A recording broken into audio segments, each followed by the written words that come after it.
She's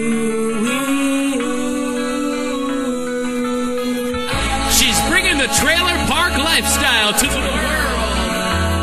Come inside, don't be shy, cause Jolene can't wait to meet ya. She's the queen of the park.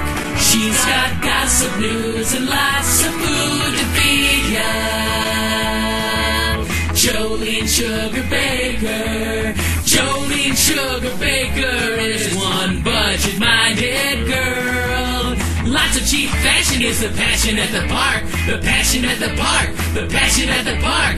Dropping in on neighbors is all part of Jolene's world. Slap on all your blue eyeshadow. Watch out for that big tornado. Get all filled with pride in the double wide. Jolene Sugarbaker, she's the trailer park queen in the double wide. Hi there, and welcome to a brand new Cooking with Jolene, and welcome to the Trailer Park Test Kitchen. My name is Jolene Sugarbaker, and I'm the Trailer Park Queen. In my cooking show, I show you how to fool your guests with inventive ingredient substitutions and how to use things that are probably in your cabinet already or your fridge. You know, it's all about saving money these days. Cutting coupons, shopping yard sales, going to the dollar store to get kitchen equipment. It's all very easy to cut corners. And today, I'm going to show you how to cut corners with our recipes. First, we're going to make an appetizer with baby food. Now, don't turn your nose up to this. It's really good, and if you don't tell anyone, they'll never know the difference. Then, we're going to fix on a shingle. On a shingle. Yes, I said it. And most people call it cream beef on toast. But it's easy to fix. It's just this dried beef in a can that stays in your cabinet until you need it. Then, I'm going to fix my famous dessert called Pecanless Pie. Pecans are expensive. Have you seen a little bag about that big costs $4? That's way too expensive. So I'm going to show you how to use corn chips. Yes, I know that's one of my favorite things to use, but you'll be surprised. It tastes great.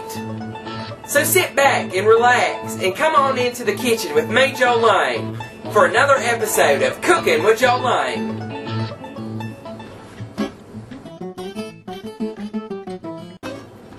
You know, babies grow up, and, you know, you might have some leftover baby food, or you might need an inventive hors d'oeuvre to serve to some friends. Well, I feel really bad about, like, veal and pate, because I know they do something to the animals, and it's a travesty. And I've decided to come up with a more humane, well, it's still beef, so they had to die for it. But this is a little bit more humane. They weren't like force-fed for it. And it uses baby food. You'll need the following ingredients. 1 jar beef baby food. Garlic powder.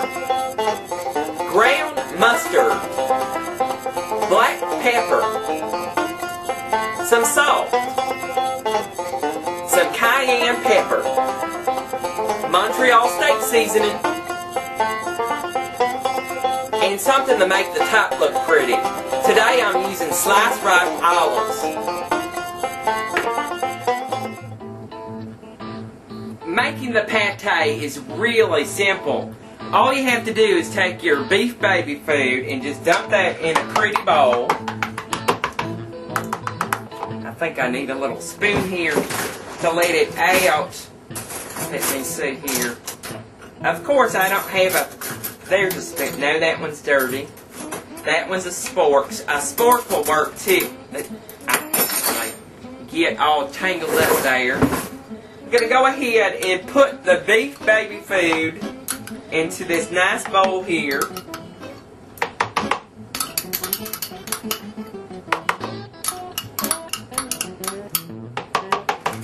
And then I'm just going to start adding the seasonings to my liking. You can do this by your nose or your heart or whatever works when you're spicing them without using the utensils like the tablespoons. I'm going to go ahead and add some Montreal steak seasoning. Lots of garlic powder. This really gets a zing to it. Some of the ground mustard.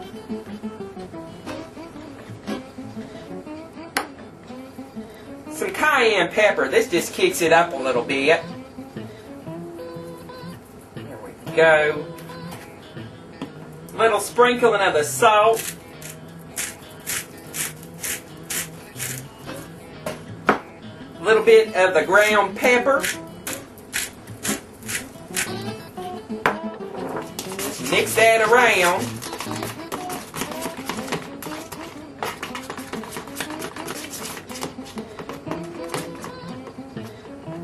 And once it's thoroughly mixed, I just like to make it pretty by topping it off with, you could use some green onions, you could use some chives, you could use some, I don't know, some of the chow mein noodles on top would look pretty. But right now, I'm just using some of the black olives. I think that would look great on top of a cracker. There we go. This can't tell you can serve with the little bread rounds, but I just like to use plain old saltine crackers. And all you do is you just put some right on top of a cracker and just eat it.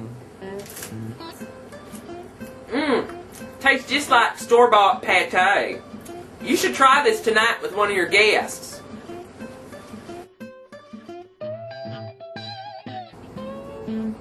You know, sometimes it's hard to remember to keep fresh meat on hand in your refrigerator. I have found something that's easy to fix as a hearty entree for your family or friends. And, you know, our military commonly refers to it as on a shingle. On a shingle. I like to call it by its more classier name, creamed chipped beef on toast. So let's find out what ingredients you need to make creamed beef on toast.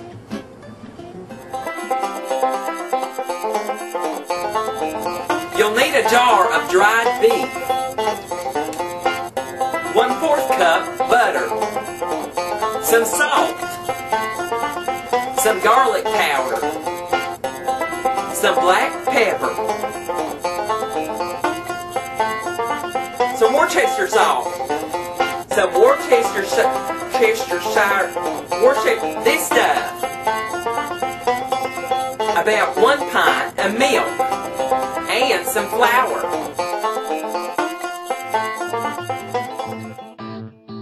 Making creamed beef on toast is really simple.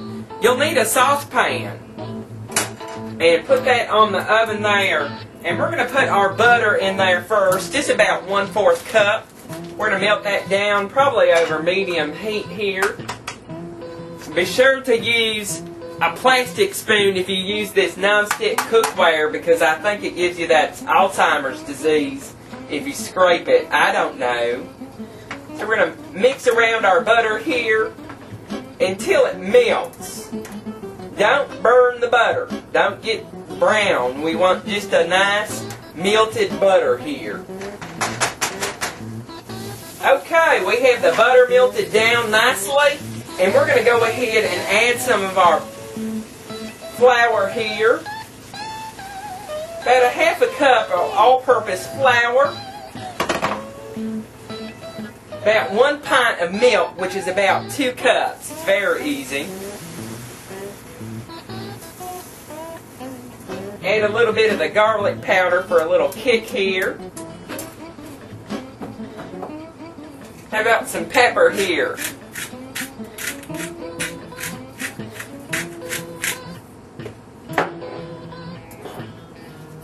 And some salt. This is the only time that you can get your salt in there for it to taste right. And I like some of this hot, spicy grind stuff. I'm just going to put that on in there. You can use cayenne pepper, you can use hot pepper, you can add a dash of Tabasco sauce or whatever your heart's desire. This just gives it a nice little kick. Some of the Worcestershire sauce, about 2 teaspoons in there will work. And I'm just going to stir this around so it's nice and mixed. Okay, it looks nice and smooth, and I smell the garlic and the Worcestershire sauce, and I'm just going to go ahead and add the dried beef to it. And the best thing to do is to wash this off with some warm water to resuscitate it a little bit. Okay, I have washed the beef off with a little bit of the hot water, and I'm just going to tear it a little bit here. There we go. And just put it on into our flour and cream mixture here. There we go. Now that we've added our beef, all we're doing is making sure that the beef gets a little bit more tender and actually resuscitates a little bit in the cream mixture. This is looking really great now. Nice and creamy. You want it to be able to drop off a spoon like that. You don't want it really thick. If you've added too much flour, you can add a little bit of milk to make it much more creamier. But this is just perfect right now. I'm going to go ahead and toast the toast and get ready to plate this up.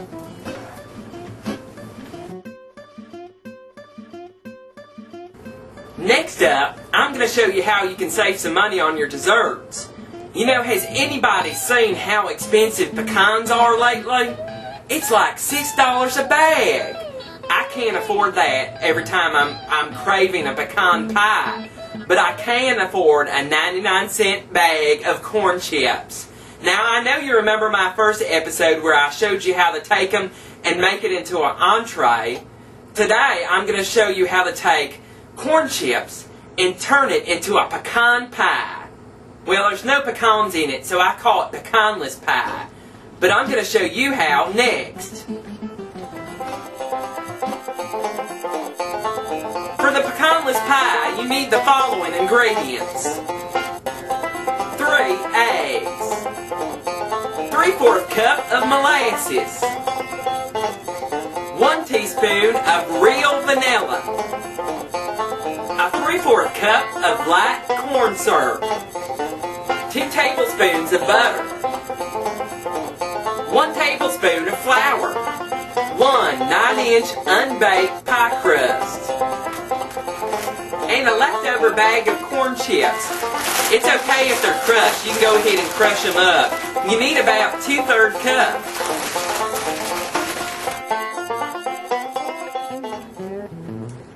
Making the pecanless pie is easy, and you don't have to be magic to do this.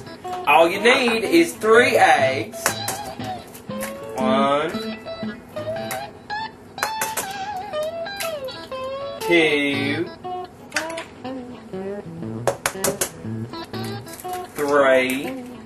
You want to beat up these 3 eggs in the bowl so they're well mixed and frothy.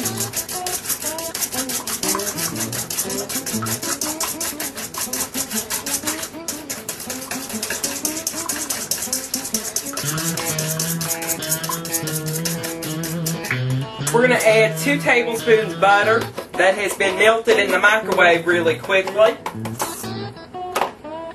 We're going to add about 3/4 cup of the molasses. It smells really dark and lovely. It just is great. It's got a great flavor, and it really makes this pecan flavor come out of this pecanless pie, even though there's no pecans in it. So we're going to go ahead and pour that 3/4 cup of molasses in there.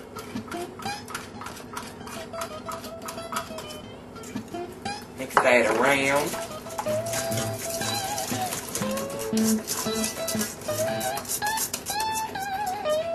Three-fourths cup of your favorite light corn syrup.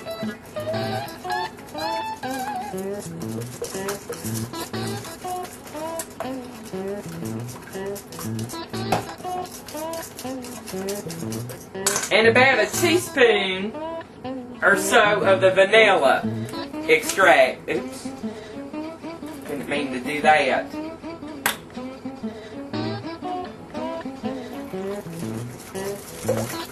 It already smells like a pecan pie. It just has a nice, rich smell to it with the dark molasses and the vanilla and the nice corn syrup. It's just going together nicely. I went ahead and crushed up the corn chips and added the tablespoon of flour. Now I coated them with that tablespoon of flour, and this helps suspend them in the pie. Don't be afraid of that word suspension, because it's actually about beauty. It makes people think that there's pecans in this pie, and there really isn't. Okay, I have mixed all the ingredients together, and all that we need to do is pour it in the pre-made pie crust.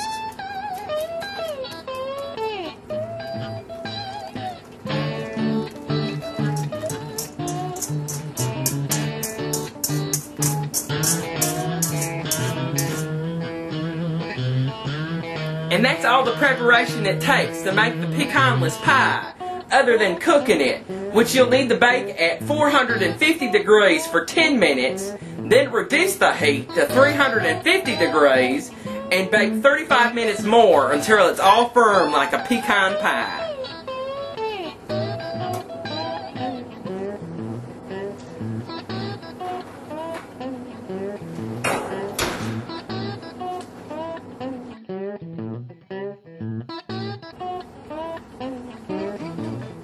On today's Cooking with Jolene, I showed you how to take a jar of baby food and turn it into a great hors d'oeuvre that no one will know the difference unless you tell them.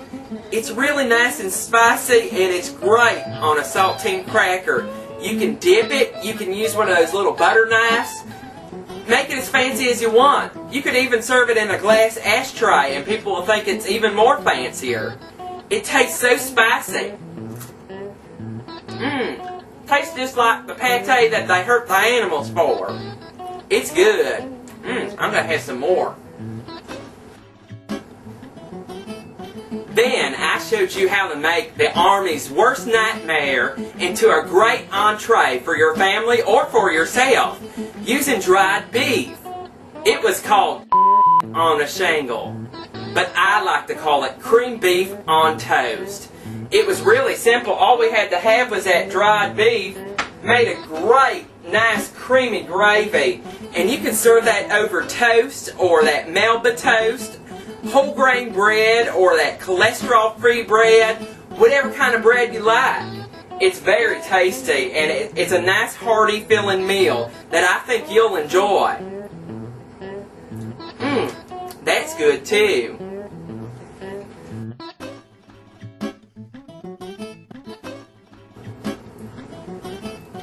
I have a slice of the pecan pie. I wish I had some ice cream to go with it, but it tastes good just by itself.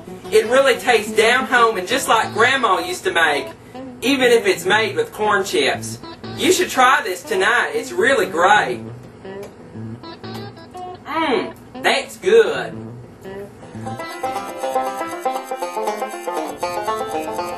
Thanks for joining me today. I'm Jolene Sugarbaker, the Trailer Park Queen. Visit me on the web at jolenesugarbaker.com. Bye-bye. Slap on all your blue eyeshadow. Watch out for that big tornado. Get all filled with pride.